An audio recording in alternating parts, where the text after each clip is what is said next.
예, 오늘 말씀은 우리 신명기 23장 1절부터 8절 말씀입니다.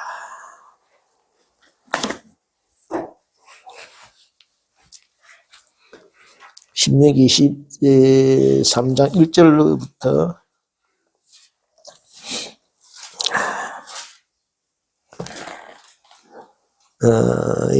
시간을 위해서 1절부터 8절까지만 같이 교독하도록 그렇게 하겠습니다. 1절부터 8절까지.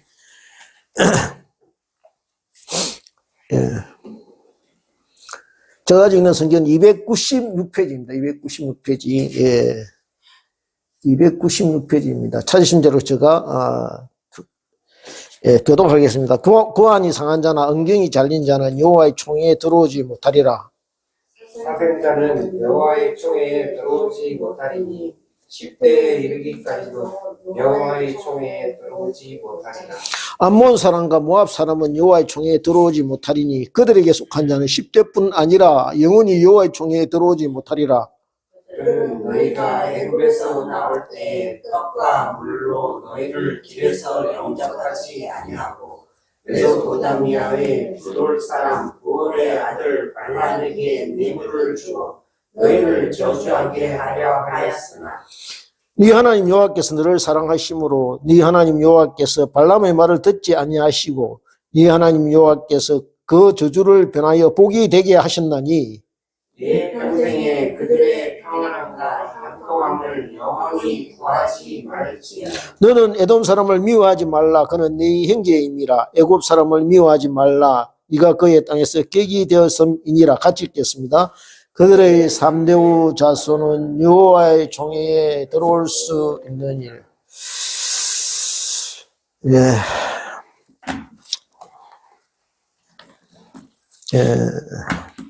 저와 여러분이 오늘 말씀을 묵상하면서 제일 먼저 가지게 되는 생각은 말씀이 참 직설적이다. 그런 생각을 갖게 됩니다. 그래서 삥 눌러서 그렇게 말씀하시거나 모호하게 가르치시지 않으시고 있는 그대로 보는 그대로 사실 그대로를 말씀을 통하여 저와 여러분에게 드러내시고 계신다는 것을 이렇게 알 수 있게 됩니다. 다 같이 오늘 말씀을 같이 한 번 더 보겠습니다. 신명기 23장 1절입니다. 그리고 1절, 2절을 같이 읽겠습니다. 시작. 고안이 상한 자나 엉경이 잘린 자는 여호와의 총회에 들어오지 못하리라. 사생자는 여호와의 총회에 들어오지 못하리라. 10세에 이르기까지도 여호와의 총회에 들어오지 못하리라. 예, 전라도 분들 이 표현을 좀 빌리자면 말씀이 참 거시기 합니다. 그죠? 예. 그리고 껄끄러운 부분입니다. 알다시피 고안이나 엉경은 남자의 생식기 일부입니다. 조금 점잖하게 표현하자면 남자 구실을 제대로 할 수 없는 사람은 여호와의 총회에 참석하지 못한다라고 말씀하고 있습니다. 게다가 여기에 이제 사생자도 포함시킵니다. 그래서 혼외자를 비롯해서 하나님께서 허락하신 정상적인 가정에서 출생하지 못한 사람은 하나님 백성으로서 여호와의 총회에 들어오지 못한다라고 그렇게 말씀하고 계십니다. 이것은 어떤 의미를 가지고 있느냐 하면은 당신들은 하나님의 백성이 될 수 없다는 뜻입니다. 즉 당신들은 하나님의 선택받은 백성이 아니다라는 것이죠.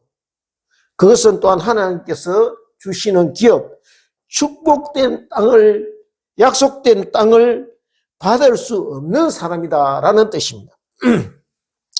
만일 그렇게 된다면 이 사람들은 이스라엘 사회에서 존재감이 없는 사람들, 제대로 사람 대접을 못 받고 살아야 되는 그런 사람들인 것입니다.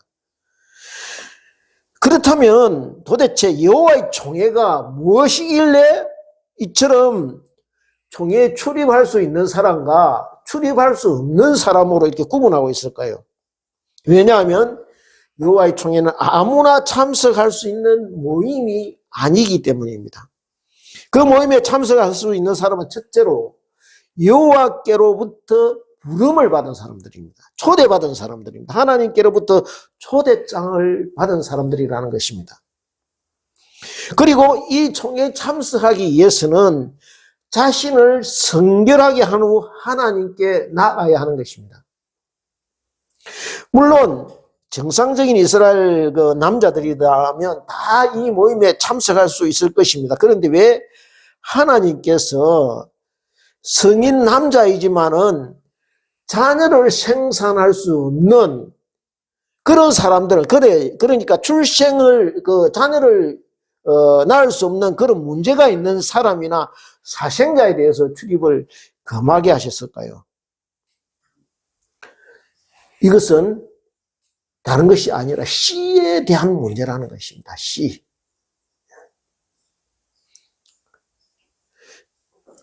왜냐하면은 부정한 자들이기 때문입니다.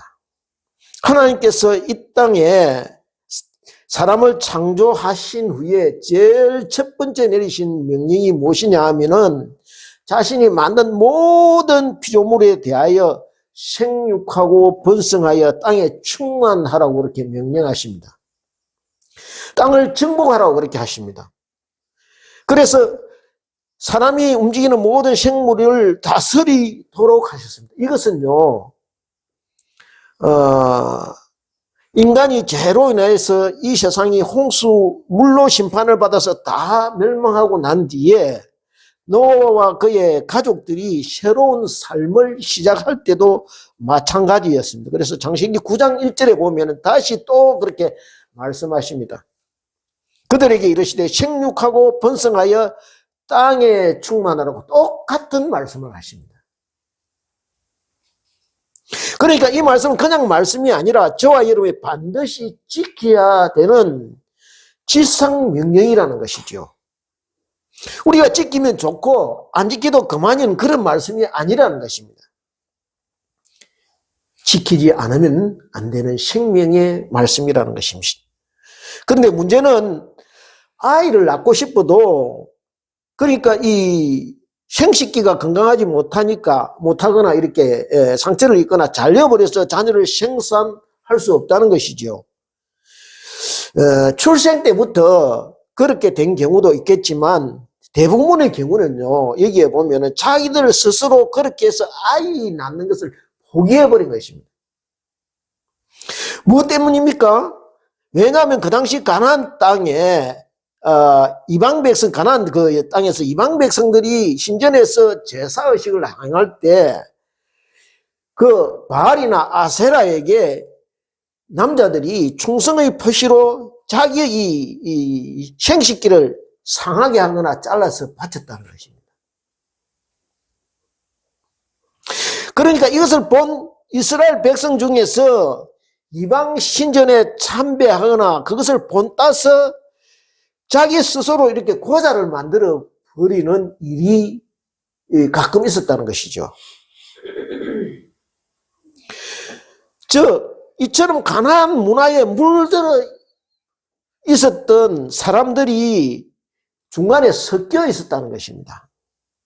하나님은 지금 그런 사람들을 솎아내어서 이스라엘 진영을 어떻게 해요? 거룩한 공동체로 만들라고 말씀하고 계시는 것입니다. 그렇다면 오늘 이 말씀을 통하여 저와 여러분에게 전하고자 하는 메시지의 핵심은 무엇일까요? 오늘 본문에서 말씀하시는 여호와의 총회는 그렇다면 그리고 무엇을 의미하고 있는 것일까요? 그렇습니다. 저와 여러분이 이 여호와의 총회라는 것은 같이 예배드리고 같이 교제를 나누고 예수님의 사랑을 전하는 교회, 오늘날의 교회 공동체를 의미하고 있는 것입니다. 즉 교회 공동체가 나타내고자 하는 것이 무엇이냐라고 지금 말씀하고 있는 것입니다. 그것은 교회는 다름이 아니라 생명 공동체라고 말씀하고 있는 것이죠. 내가 부활이요 생명이니 나로 말미암지 않고는 아버지께로 올 자가 없느니라 하고 말씀하신 생명 대신 예수 그리스도를 전하는 공동체가 교회 공동체라고 지금 말씀하고 계시는 것입니다. 그래서 교회의 역할은요, 생명을 전하는 것이고, 그렇기 때문에 반드시 생명의 역사가 나타나게 마련이라는 것입니다.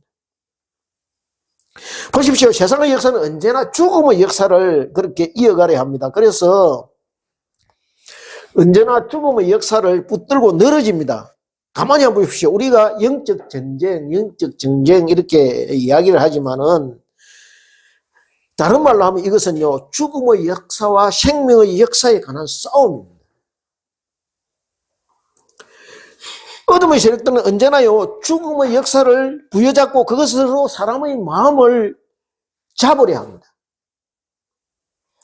세월호 사건, 이태원 참사, 물론 그런 일이 다시는 나지 않아야 하겠지요. 그렇지만은, 그래서 일어나지 않아서 안전하고 행복한 세상을 만들어야 될 것입니다.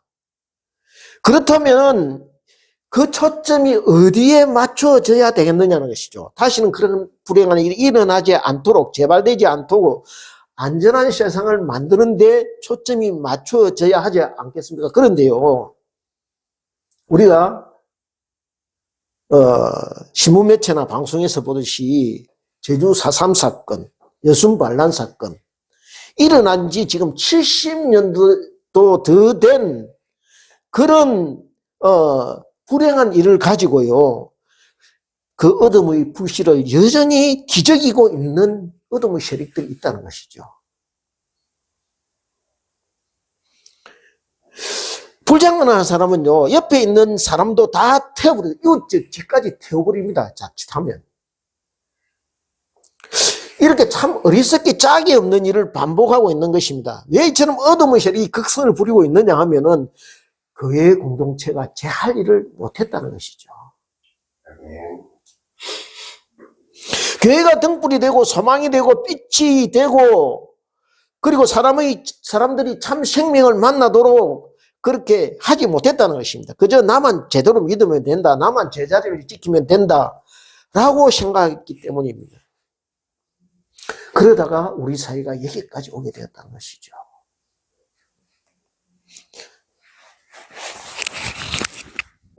제 자신도 물론 포함했습니다. 그런데요, 우리가 비록 늦었지만은 하나님께서 우리를 사랑해 주셔서 교회가 다시 일어서도록 그렇게 하신 것은 정말 다행이라고 생각합니다.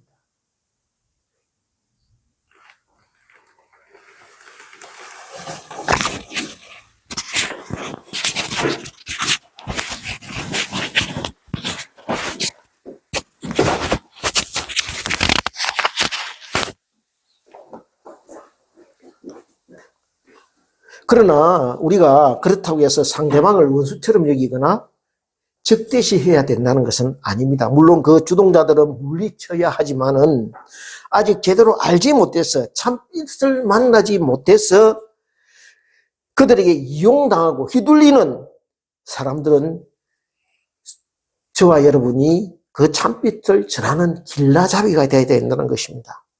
그래서 절대로 적대감을 가지거나 감정을 상하게 해서는 안 된다는 것이죠. 우리가 논쟁을 해서 이기면 뭐 하겠습니까? 오히려 저 사람들의 생각을 더 완고하게 만들어 줄 것입니다. 사랑하는 마음을 가지고요, 아, 이 사람들이 참 피해의식을 가지고 있구나. 아직도 마음이 상해 있으니 그 억울한 마음, 미운 마음이 풀어질 때까지 주에 우리가 한 발짝 더 다가서고 기다려줘야 한다는 것이죠. 그러면 좀 시간이 걸릴 것입니다. 그러나 주님이 뒷일을 책임져 주실 것을 믿고 저들을 위해서 기도하며 사랑으로 보듬어 안게 될 때 하나님께서 기적의 역사를 만들어 주시리라 믿습니다. 우리는 그동안 삐뚤 사람들답게, 생명의 사람들답게 그냥 그렇게 살면 되는 것입니다. 삶으로 그 모습을 보여주면 되는 것입니다. 그러면 어떻게 하는 것이 삐뚤 사람, 생명의 사람답게 사는 것입니까? 그것은 바로 하나님의 자녀답게 사는 것을 말하는 것입니다. 오늘 보면은 그것을요, 거룩이라고 한마디로 말씀하고 있습니다. 하나님은요, 이렇게 말씀합니다. 한마디로 너희들은 세상 사람과 달라야 한다. 세상 사람은 아무렇게나 막 살아도 되지만은 적어도 너희들은 그들과 구별되어야 한다. 그것이 나의 백성의 역할이다. 그렇게 말씀하고 있는 것입니다. 여기 핵심 단어가 무엇입니까? 성결입니다. 이제 3절부터 8절 말씀을 같이 보겠습니다. 뭐 이렇게 길게 이렇게 쓰여져서 같이 합독하지는 않겠습니다.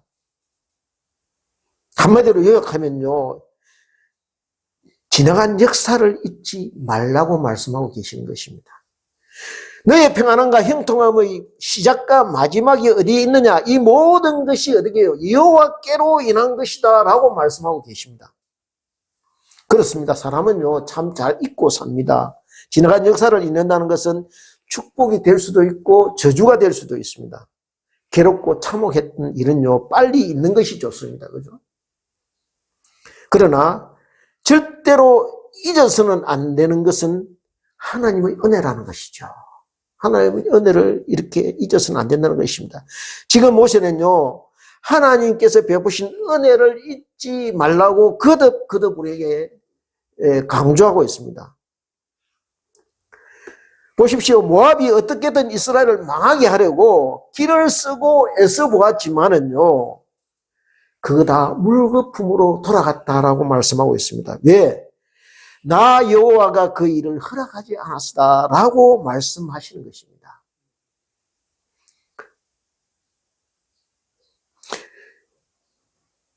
걱정하지 마라. 내가 너희들을 불꽃 같은 눈으로 지키고 있다라고 하십니다. 중국이 러시아가 어떻게 해보려 해도 안 되게 되어 있습니다. 왜요? 하나님께서 허락하지 않으실 것이기 때문에. 그렇다면 저와 여러분이 할 일은 무엇입니까?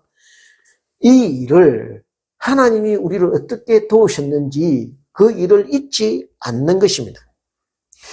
우리의 성공도 실패도 우리의 승리와 영광도 이 모든 것은 하나님께서 결정하신다. 이 사실을 잊지 않는 것입니다. 우리는 하나님 아버지의 은혜와 사랑 덕분에 망하지 않는다라는 사실을 잊지 않고 항상 감사하는 마음으로 사는 것입니다. 그래서 감사하는 마음만 가지고 있으면 되는 것이냐? 그것은 아니라는 것이죠. 그것을 나타내 보이고 사는 것입니다. 어떻게 해야 됩니까? 먼저 입술로 고백하고 감사하는 마음을 고백해야 된다는 것입니다. 하나님의 은혜를 찬양하며 사는 것입니다. 그러면 이 어둠의 땅에 살아도 마음이 어둡지 않게 됩니다. 오히려 마음에 기쁨이 넘치고 즐겁고 행복하게 되도록 하나님께서 우리가 찬양하며 도와주신다는 것이죠. 그 찬양을 들으시고 마음이 흡족해신 하나님께서 너 필요한 것 없니? 너 어려운 일 없니? 내가 너 잘 되도록 도와줄게 라고 말씀하실 것입니다. 그것이 하나님께 더 가까이 다가가는 길입니다. 전설적인 사진 기자 중에요, 로버트 카파라는 인물이 있었습니다. 한평생 사진 기자로 현장에서 사진을 찍다가 41살의 나이로 인도 차이나 전쟁을 1954년에 인도 차이나 전쟁을 취재하다가 지대를 밟아서 세상을 떠났습니다. 그분이 했던 말 중에 유명한 말이 있습니다.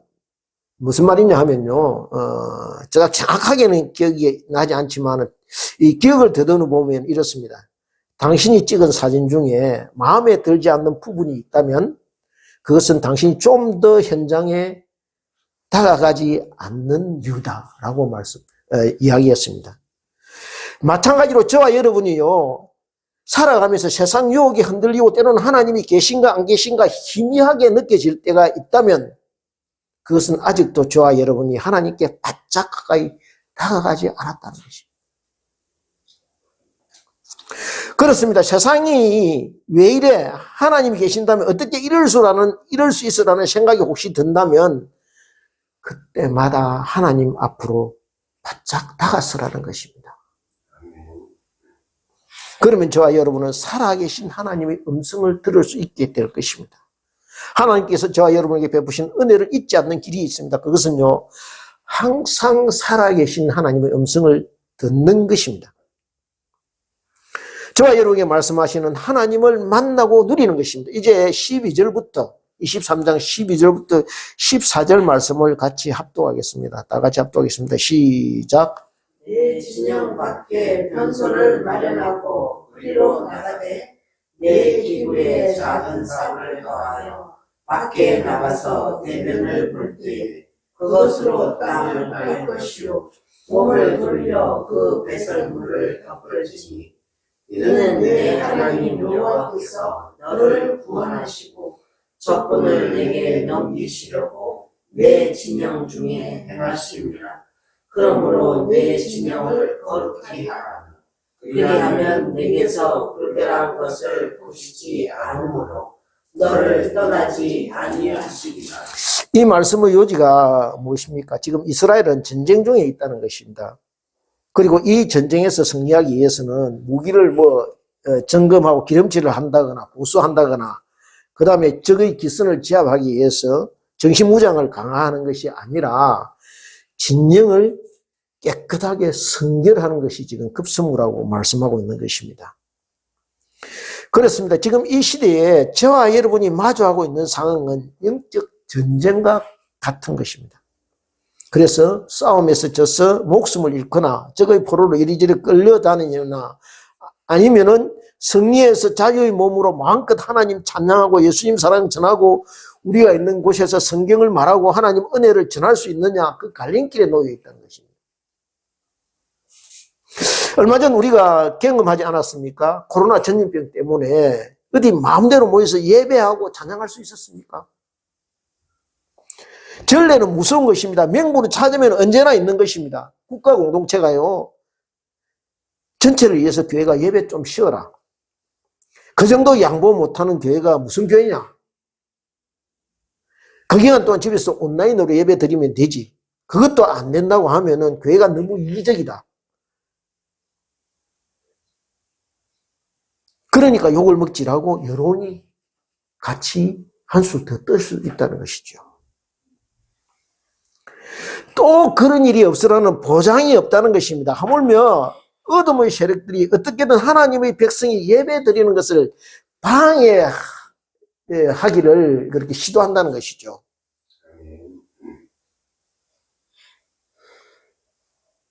애굽이 바로가 그랬습니다. 그죠? 사사건건 트집을 잡고 늘어졌습니다. 그래서요, 너희 장정만 예배 드리러 가라. 제사 드릴 가축은 그냥 여기 놔두고 가라. 그렇게 해서 하나님 백성을 어떻게든 그들 가운데 예배 드리지 못하도록 붙잡아 두게 했습니다. 이렇게 우리는 느끼지 못하지만 영적 전쟁이 이미 시작되었다는 것입니다. 어떻게 해야 되겠습니까? 여기 보니 저와 여러분이 거하는 진영이 오염되지 않도록 지금 한 사람 한 사람 모두가 각별히 자기가 감당해야 할 역할이 있다는 것입니다. 그것이 무엇입니까? 악한 것, 부정한 것. 이런 것이 찾아올 때마다 그것이 자신과 공동체를 건드리지 못하도록 스스로를 지켜야 된다는 것입니다. 가만히 한번 생각해 보십시오. 사람은 매일 밥을 먹고 그 밥 먹은 것을, 식사한 것을 배설하고 그렇게 살아갑니다. 정상적인 식사를 하는 사람이라면 적어도 매일 한 번씩은 화장실에 가서 이렇게 대변을 보게 되겠습니다. 그런데 그 배설물을요, 자기 손으로 땅을 묻어 없애버리라는 것입니다. 그렇습니다. 저와 여러분은요, 이 죄많은 세상에 살아가고 있습니다.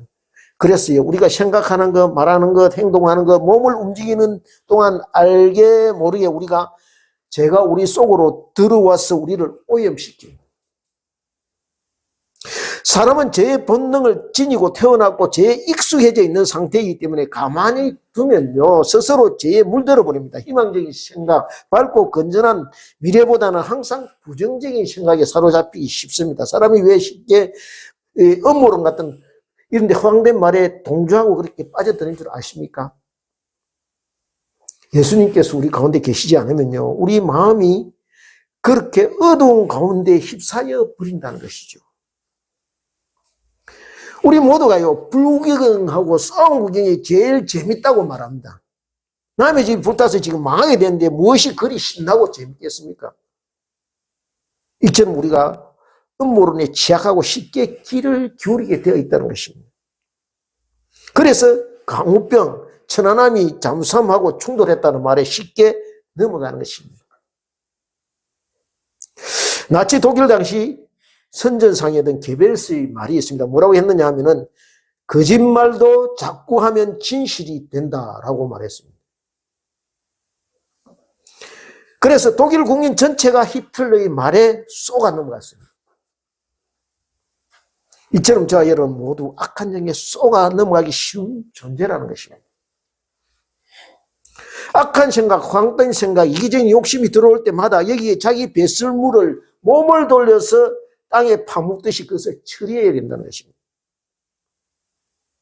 왜요? 내가 오염되면요, 공동체 전체가 무너질 수 있다는 것입니다. 그러면 싸워보기도 전에 망하는 것입니다. 그런데 이미 상당히 오염되어 있습니다. 그죠? 우리 사회가 지금. 그러면 어떻게 해야 되겠습니까? 그것은요, 예수님 만날 수밖에 없다는 것입니다. 저와 여러분 깨끗하게 고쳐주실 분은 예수님 한 분밖에 없다는 것입니다. 마가복음 5장에 보면 혈루증 여인에 대한 이야기가 그렇게 나옵니다. 다 같이 한번 찾아볼까요? 마가복음 5장 25절부터 29절입니다. 페이지 수는 61페이지, 신약성경 61페이지. 61페이지입니다. 마가복음 5장, 이게, 25절부터 29절입니다. 이게, 25절 보면은 12회를 혈류증으로 알아온 한 여자가 있어. 이 여인이, 이 혈류병은 어떤 병이냐 하면은 혈류병을 12회를 알았다고 그랬습니다. 하혈이 멈추지 않는 여인을 말합니다. 그러니까 한마디로 부정한 여인입니다. 그러니까 이 여인의 삶이 어떠했느냐는 것이죠. 소망이 없는 삶입니다. 계속해서 피를 쏟아버리니 사람이 말라가서 결국에는 목숨을 잃게 되는 병입니다. 그래서 5장 26절을 같이 한번 읽을까요? 합독할까요? 시작. 많은 의사에게 많은 괴로움을 받았고 가진 것도 다 허비하였으되 아무 효용이 없고 도리어 더 중하여졌던 자에. 그러니까 자기 딴에는 뭐 고쳐보려고 좋다는 약 다 쓰고 용하다는 의사 다 만나보고 해서는 아무 소용이 없었다는 것입니다. 여기에 보니까 26절에 다 허비하였고 호흡이 없고 도리어 더 병이 악화되었다는 것입니다. 그래서 어떻게 합니까? 소문을 들어보니까 자기가 어느 날 들려오는 소문에 이 소식을 들어보니까 예수님이 모든 병 고친다더라. 예수님께 가면 모든 병도 어떤 병도 다 낫는다더라 하는 그런 소문을 듣게 된 것이죠. 그래서 소문을 듣고 무리 한가운데로 뛰어 들어갑니다. 생각해보면 이 여인은요, 예수님 만날 수 없는 부정한 여인입니다. 그죠? 사람들 곁에 가서는 따로 격리되어야 하는 여인입니다. 왜? 부정한 여인이기 때문에. 모세의 규례에 의하면은 격리되어 따로 생활해야 될 그런 여인입니다. 그래서 사람을 두루지않고 무리 가운데로 들어갑니다. 왜요? 이 여인에게는 예수님이 오직 예수님밖에 희망이 없었기 때문입니다. 예수님 만나야 내가 살 수 있다. 한 가지 생각뿐이었습니다. 그래서 가까이 가서 예수님 옷을 만집니다. 28절, 29절을 같이 읽겠습니다. 시작. 이는 내가 그의 옷에만 손을 대어도 구원을 받으리라 생각함이라. 이에 그의 혈로 근원이 곧 마름에 병이 나은 줄을 몸에 깨달으리라. 내가 그의 옷에만 손을 대어도 구원을 받으리라 생각했어요. 예수님 무슨 한마디도 안 했습니다. 그죠? 내가 스스로 생각한 겁니다. 내가 이 예수님 옷 살짝 손대도 날 수 있겠다라는 생각이 듭니다. 그 생각이 중요한 겁니다. 그죠? 우리가 어떤 생각하느냐 중요한 것입니다. 그죠? 그래서 우리가 예수님 매일 생각하면 나에게 있는 부정한 것이 모두 물러간다는 것이죠. 내 스스로는 깨끗해질 수 없는 것입니다. 그래서 우리 생각이 오염되고 부정적인 생각이 들 때마다 우리가 해야 될 일은 뭡니까? 아, 내가 예수님 찾아서 예수님 옷이라도 만지면 낫겠다. 라는 생각을 저와 여러분이 같이 하자는 거예요.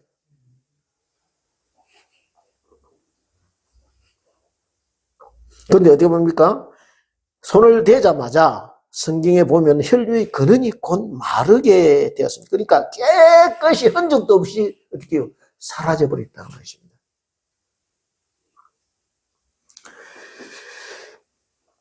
그렇습니다. 우리가 오염된 우리 공동체가요, 함께 예수님께 나아가야 어둠의 병이 도저히 메꿔질 수 없는 갈등과 분열의 골짜기가 메꾸어지고 평탄하게 될 수 있다는 것이죠. 혈류의 근원이 마르듯이 사회 곳곳에 도사리고 있는 어둠의 권세들이 맥을 멈추고 물러가게 될 것입니다. 좋은 지도자, 유능한 리더가 이렇게 갈려져 있는 동서 갈등을 해결할 수 있겠습니까? 저는 예수님 부름받은 교회 공동체만이 이 일을 감당할 수 있으리라고 믿습니다. 갈등과 분열이요, 깊어지면 어떻게 되는 줄 아십니까? 서로를 불신하게 됩니다. 그죠? 서로를 못 믿습니다. 저들은 벽을 쌓아놓고 있습니다. 그거는 당신들이 하는 말이고 나는 그거 안 믿어. 쳐다보지도 않습니다. 아예 들으려고 생각도 안 합니다. 그런데요, 무서운 것은 역사 속에 등장하는 세상 나라들이 어떻게 망했는 줄 아십니까? 물론 하나님의 섭리겠지만은 바벨론이 왜 망했느냐 하면요, 내부가 분열돼서 망했습니다. 다니엘서 그 마지막 12장이니까 마지막 보면요, 왕이 잔치를 벌입니다. 그런데 종교적인 문제로 이들이 분열됩니다. 역사서를 보면요. 그래서 백성들이 이 권력 상층부와 백성들 간의 생각이 서로 틀려요. 그래서 페르시아 군이 쳐들어왔을 때 이 백성들 밑에 있는 기층 백성들이 어떻게 행동하느냐 하면, 야, 저것들 꼴 보기 싫다. 차라리 페르시아가 낫다고 성문을 열어버립니다. 마찬가지로요, 갈등과 분열은 이처럼 무서운 것입니다. 그죠? 내부에 침입하면 그대로 하나가 되지 못하기 때문에 무너지게 되어 있다는 것입니다.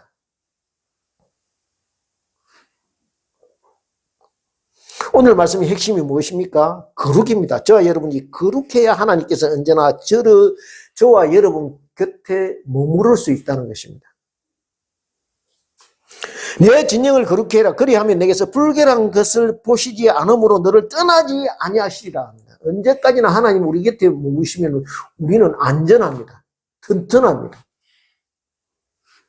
그래서 거룩은 무엇이냐 하면요, 매일매일 자기를 살피는 일입니다.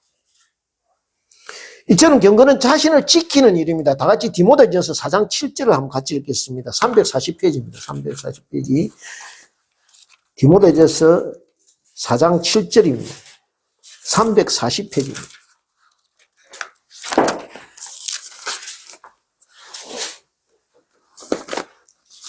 디모데전서 4장 7절입니다. 네, 찾으신 쪽 같이 합독하겠습니다. 시작. 망령되고 허탄한 시사를 버리고 경건에 이르도록 네 자신을 연단하라. 여기 뭐 망령되고 허탄한 신화를 버리고라고 내 자신을 연단하라. 이 말씀은요, 바울사도가 자신의 아들 디모데에게 보낸 서신입니다. 서신의 한 내용입니다. 여기에 경건에 이르도록 어떻게 해요? 자신을 연단은 어떻습니까? 망치로 쇠를 두드리듯이 이렇게 하면 쇠가 단단해지듯이 거듭 자꾸 연습하라는 뜻입니다.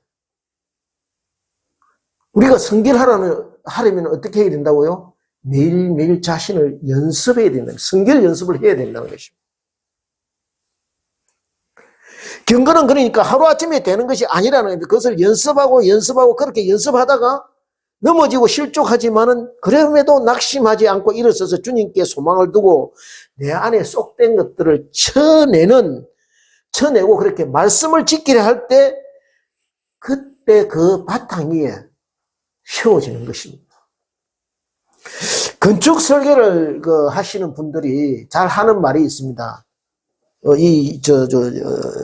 이과 출신들은 잘 알 것입니다. 무슨 말이냐 하면은, 건축은 다른 것이 아니라 내력과 외력의 싸움이다라고 그렇게 말들을 합니다. 무슨 말이냐 하면, 아무리 외부의 거센 힘이 이리 부딪혀 와도 건물 내부에 그 건물을 받치고 지탱할 수 힘이 더 세면은 얼마든지 무너지지 않고 버틸 수 있다라는 것이죠.